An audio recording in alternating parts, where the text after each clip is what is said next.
Salut à tous, Ami Mancunien, supporter des Red Devils. Je ne vais pas vous demander si vous avez la pêche. Je pense qu'on est tous blasés par rapport à ce que propose United depuis plusieurs mois en Première Ligue.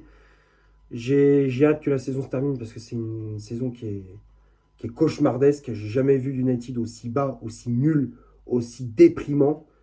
Voilà, je me dis depuis des années, ça va. J'ai toujours un espoir, tu vois, comme on dit, l'espoir fait vivre. J'ai toujours un espoir de me dire, ça va peut-être s'arranger, il va y avoir un déclic, il va y avoir un sursaut d'orgueil. Et au final, non, les mecs, c'est toujours le même, la même bouse, la même daube qu'on voit depuis plusieurs années dans ce club. On va essayer d'analyser, de décortiquer cette rencontre qui opposait Chelsea à Manchester United. Match qui comptait pour la 37e et avant-dernière journée de Première Ligue. Défaite 1-0 à Stamford Bridge. Le seul buteur de la partie est Marc Cucurella à la 71e minute de jeu. Et avec ce résultat, les Mancuniens enchaînent avec une nouvelle défaite en championnat. On est actuellement 16e de Première Ligue avec seulement 10 victoires, 18 défaites. Le bilan, il est catastrophique. 10 victoires, 9 matchs nuls et 18 défaites. J'ai jamais vu United concéder autant de défaites en Première Ligue. C'est la première fois que je vois ça. C'est désastreux, c'est cauchemardesque. Je sais même pas quoi penser. Enfin, par rapport à Amorim, ce qu'il propose, je sais même pas. Enfin, je comprends pas en fait ce que veut mettre Amorim en place. Enfin, on voit qu'il veut essayer de mettre un 3-4-3, tout ce que tu veux. Mais tu as l'impression que bah, les autres, ça ne suit pas. Ça suit pas. Ça suit pas. Il est seul au monde, Amorim. Il est seul au monde. Il essaie d'imposer ses idées, mais il n'y arrive pas, tout simplement. En Première Ligue, il n'y arrive pas. Bon, on va parler de ce qui s'est passé durant ce match face à cette équipe de Chelsea. La première période, bon, elle n'était pas mauvaise de la part de Manchester United. Alors, elle n'était pas non plus exceptionnelle, elle ne faisait pas rêver. Mais on a proposé un jeu qui était le meilleur moyen d'exister dans un match, c'est-à-dire jouer bas et dès qu'on récupère les ballons, dès qu'on récupère le ballon, c'est de partir en contre. On a essayé de se créer des occasions, que ce soit avec Amad Diallo, avec Mason Mount, avec Bruno Fernandes. Malheureusement, il y a toujours ce manque de précision dans les passes, ce manque de précision dans la finition de nos actions. C'est toujours pareil. Chelsea qui a eu du mal à s'illustrer dans ce match. Alors, ils se sont réveillés à la fin de la première période, mais c'était quand même compliqué pour les hommes d'Enzo Maresca de poser leur jeu, de contrôler le match à leur guise. Manchester United qui pensait ouvrir le score vers la 30-35e minute, enfin c'est entre la 25e et la 35e minute, si je ne me trompe pas, avec le but de Maguire qui était refusé pour une position d'hors-jeu sur un centre de Bruno Fernandes côté gauche. Maguire qui avait repris ce ballon avec le plat du pied. C'était un beau but, un vrai geste d'attaquant de la part d'Harry Maguire. Pourtant, c'est un défenseur central, mais il a montré un vrai geste de numéro 9. Donc malheureusement, le but a été refusé pour un jeu. Donc on en reste à 0-0. Chelsea qui s'est créé des occasions, ils ont commencé à se réveiller. Ils ont eu des opportunités avec Pedro Neto, avec Noni Madueke, Cole Palmer ou encore Reece James qui à un moment donné avait trouvé les montants d'André Onana sur une reprise de volée. Malheureusement, ce n'était pas cadré. Donc à la mi-temps, 0-0 entre les deux formations. La deuxième période, Chelsea qui se montre un peu plus dangereux. Ils ont beaucoup d'occasions. Ils essayent de trouver, ils essaient de chercher par tous les moyens d'ouvrir le score. Ils essayent de trouver des solutions pour marquer. Enzo Maresca qui a fait des changements, qui essaye de trouver des solutions également pour marquer, pour ouvrir le score.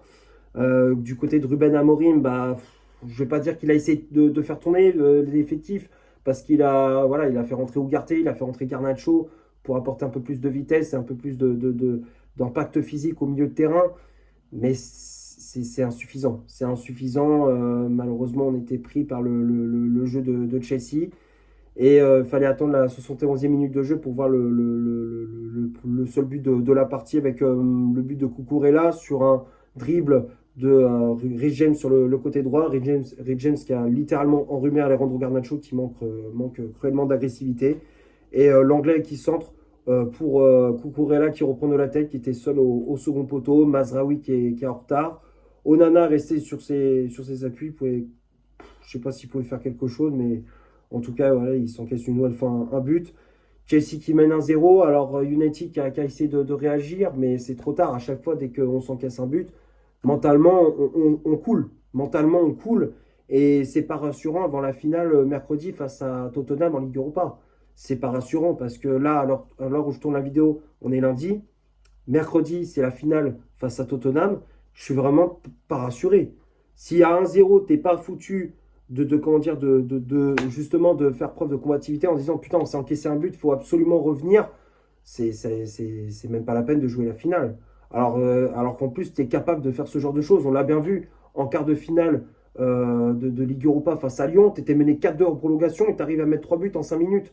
On l'a déjà vu cette saison en plus. On sait de quoi tu es capable. Mais bon, c'est à ta guise. On voit que les joueurs ils choisissent leur match. Ils choisissent leur match et je suis désolé, quand tu es une équipe comme Manchester United, quand tu représentes ce logo, ce maillot, tu peux pas te permettre de choisir tes matchs, d'être inconstant à ce niveau-là. Je suis désolé, mais tu n'as pas le droit de montrer ce genre d'attitude. Donc voilà, le problème, c'est ça. Nos joueurs, ils choisissent leur match. Ça manque d'exigence à tous les étages. Donc pour Chelsea voilà, s'impose 1-0. Et c'est mérité hein, en même temps, j'ai envie de te dire. C'est mérité. United, en deuxième période, n'a pas montré grand-chose. Ou alors, il y avait des occasions avec Amad Diallo ou encore Bruno Fernandes, mais c'est toujours imprécis, c'est toujours du déchet, c'est toujours hors cadre. On n'arrive pas à être dangereux devant le but. Et puis quand tu as un attaquant comme Ouliou qui ne met pas un pied devant l'autre non plus, tu ne peux pas attendre à des miracles hein, de la part de Manchester United. Tu ne peux pas t'attendre à des miracles. Maintenant, on va passer à la composition d'équipe que Ruben Amorim a alignée pour ce match. Le 11 de départ s'affiche juste ici. Donc l'entraîneur portugais a aligné comme d'habitude son fameux 3-4-3 avec André Onana dans les cages. La défense à 3. À droite, c'était le Suédois Victor Lindelof. Dans l'axe, Harry Maguire. À gauche, Luke Shaw. Le milieu de terrain, Casemiro associé à Bruno Fernandes. Fernandes qui avait le brassard de capitaine. Noussair Mazraoui, piston droit. Patrick Dorgu, piston gauche. Et le trio d'attaque avec Amad Diallo, ailier droit. Mason Mount, ailier gauche. Et en pointe, le Danois Rasmus Højlund. Les changements effectués par l'entraîneur mancunien. Donc, comme je disais, on a vu l'entrée d'Alejandro Garnacho à la place de Mason Mount. L'entrée de Manuel Ugarte au milieu de terrain à la place de Casemiro. L'entrée de Hayden Even qui faisait son retour dans le groupe mancunien, qui était éloigné des terrains pendant un petit moment. Hayden Even qui est rentré à la place de Luke Shaw. Et pour finir, l'entrée de Kobbie Mainoo à la place de Bruno Fernandes. Que dire sur cette compo encore une fois, Amorim qui a fait du bricolage, hein, qui a essayé de garder, on va dire, c'est les joueurs les plus, on va dire, les plus réguliers de cette équipe cette saison, que ce soit avec Ugarte. Voilà, il a essayé de conserver ces joueurs-là pour la finale face à Tottenham en Ligue Europa.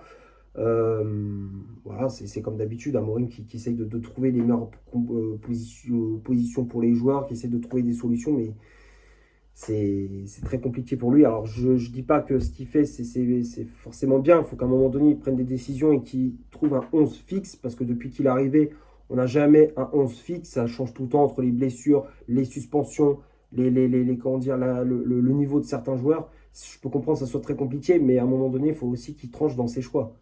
Et je trouve qu'Amorim, il n'est pas assez tranchant dans ses choix, il n'est pas assez radical en disant, bon, bah voilà, c'est un 11, j'ai choisi mon 11, il faut que ça soit avec ces joueurs-là. Voilà, il faut que je travaille avec ces joueurs-là. Et malheureusement, Amorim, il ne fait pas ça depuis qu'il est arrivé.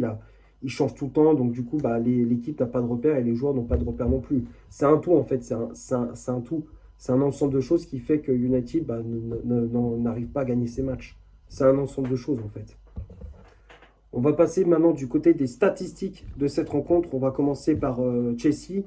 Les Blues ont eu 47% de possession balle, 7 tirs réalisés dans le match, dont 3 frappes cadrées, 403 passes réalisées dans le match, dont 325 passes réussies, 46 duels gagnés, 10 fautes commises, un arrêt effectué par Robert Sanchez, 13 centres réalisés dans le match, 7 corners obtenus et 18 tacles réussis. Et du côté de Manchester United, 53% de possession balle, 4 tirs réalisés dans le match, dont une seule frappe cadrée. C'était le but refusé de Maguire. 471 passes réalisées dans le match, dont 381 passes réussies. 49 duels gagnés, 14 fautes commises, 2 arrêts effectués par André Onana, 9 centres réalisés dans le match, 2 corners obtenus, 23 tacles réussis. Donc quand on regarde les statistiques, il y a la possession balle qui était assez équilibrée, même si c'était plus du côté de Manchester United. Mais en termes d'occasion, Chelsea était nettement au-dessus par rapport à United. Ils ont eu beaucoup plus d'occasions, surtout en deuxième période. Alors, pas plus que United, enfin, ils n'ont pas eu des grosses occasions, mais ils ont été plus réalistes, plus efficaces dans la finition. Moi, je les ai trouvés un peu plus efficaces, surtout en deuxième période. Voilà, ça s'est joué à des détails, mais Chelsea a réussi à faire la différence en fin de match. On va finir la vidéo sur les tops et les flops de cette rencontre. Comme d'habitude, je fais les affiches juste ici. J'ai seulement 5 tops en tête. J'ai mis Maguire. Maguire, ça a été le seul qui a été rassurant derrière, qui a fait de bonnes interventions, qui a mis de l'autorité. Les relances, elles étaient propres. Pour moi, ça a été le seul joueur qui a été bon défensivement du côté de Manchester United. C'est pour ça que je le mets dans les tops. Sinon, Onana, Lindelof et Luke Shaw, pour moi, ils n'ont pas été bons. Luke Shaw qui manquait d'agressivité, qui se faisait souvent bouffer dans son couloir. Lindelof, pareil. Onana, il n'a pas été réellement décisif. Sur le but, je ne sais pas s'il pouvait faire quelque chose, mais je ne le trouve pas assez agressif sur ses sorties, pas assez d'autorité également. Ensuite, le milieu de terrain, Casemiro, Fernandes, bon, les deux, ils n'ont pas fait un mauvais match. Casemiro qui a fait un match assez correct au milieu de terrain, qui a mis de l'agressivité, qui a récupéré pas mal de ballons. J'ai trouvé assez intéressant au milieu de terrain, le Brésilien, qui a mis de l'agressivité. Les relances, elles étaient propres. Match assez correct de Casemiro. Fernandes qui n'a pas fait un mauvais match, même si je le trouvais un peu plus brouillon par rapport à d'habitude. Manque de précision dans les passes, dans le dernier geste. Un peu brouillon pour une Fernandes dans ce match. Bon, après, il n'a pas été mauvais sur les replis défensifs, il était là, mais voilà, je trouvais que Fernandes, bah, techniquement, c'était brouillon dans cette rencontre. Ensuite, Mazraoui, Dorgu, j'ai trouvé qu'il a été bon sur son côté gauche, même si défensivement, il a pris un peu l'eau. Mais offensivement, je trouvais qu'il a apporté de la vitesse, de la percussion. Les centres, globalement, ils étaient propres. Même si, bon, bah, il n'y avait personne dans la surface, mais je trouvais qu'il a apporté quand même de l'animation dans son couloir, contrairement à Mazraoui. C'est pour ça que Dorgu, je l'ai mis dans les tops. Mazraoui, pour moi, il n'a pas fait un bon match. Offensivement, on l'a très peu vu. Très peu de prise de risque, très peu de montée. Défensivement, ça laisse un petit peu à désirer, nous, c'est Mazraoui. C'est pour ça que je l'ai mis dans les flops. Pour moi, il ne fait pas un bon match. Et ensuite, les trois attaquants, Mount, Amad Diallo et Olyun. Bah, Olyun, comme d'hab, je le mets dans les flops. Et Mount et Amad Diallo, ils n'ont pas fait un mauvais match. Mount qui a été assez intéressant sur son côté gauche, qui souvent repiquait dans l'axe, qui a eu des occasions, qui aurait pu marquer. Malheureusement, il n'était pas assez tranchant dans la finition. Amad Diallo, c'était pareil. Alors, c'était le seul dans son couloir droit qui a apporté de la vitesse, de la percussion, qui a animé son couloir, Amad Diallo. Et c'est voilà, le seul qui a apporté du danger sur les phases offensives. Donc voilà, Amad Diallo, je mets dans les tops, mais sans plus. Et puis les remplaçants, bah, je les mets dans les flops, hein. Pour moi, ils n'ont pas eu un énorme impact dans le jeu de United dès qu'ils sont rentrés. Voilà, je pense avoir fait le tour pour ce Chelsea-Manchester United. J'espère que le débrief vous aura plu. Si c'est le cas, vous laissez un énorme like. Tu t'abonnes, tu n'hésites pas à me dire dans les commentaires ce que tu as pensé du match et de mon débrief. Partage la vidéo sur tes réseaux. N'hésite pas à faire un tour sur mon compte Instagram. Je te l'affiche juste ici. Et d'ici là, portez-vous bien. On se retrouve pour une prochaine vidéo. Ciao, come on United.